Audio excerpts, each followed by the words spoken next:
A radio, or a wireless as we used to call them before the term wireless became appropriated elsewhere. So what's the badge? RR it looks like. Rolls Royce obviously. Or perhaps more likely Radio Rentals. 1950s radio. Maybe even very early 60s, but probably 50s. Let's see what's going on here. So it wasn't actually nicked from Radio Rentals because they did sell stuff, and this is a purchase model 224. And instrument number 1590. AC/DC mains. 195 to 255 volts. Well, that covers quite a lot of eventualities, and we don't have a lead. I think the circuit diagram is online, but we don't know yet. Perhaps it'll just work. Long wave, medium wave.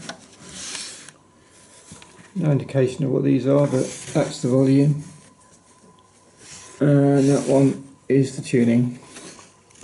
Let's have a look at that. Yep, well, the string's working anyway.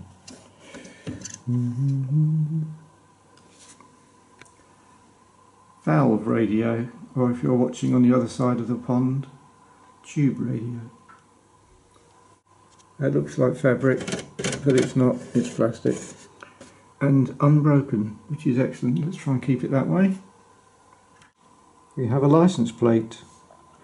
Royalty has been paid on this apparatus pursuant to a license agreement with the grantors of the Broadcast Sound Receiver License, known as A7S, authorising the use of certain British ear and letters patent. Serial number TG, I think, 12295. It's all official then, it's all allowed, it's all legal. Mullard valve in there. So we got 1, 2, 3, 4, 5. Are there any more? No, I don't think so. 5 valves. Ferrite rod up there. Little speaker. Variable capacitor. For the tuning. Hey, look what I've found from my box of old plugs and things. The moment of truth. It's 2 pin. It's very old. And it fits. How about that? Well, that makes life a little bit easier. Ah. Yeah, okay.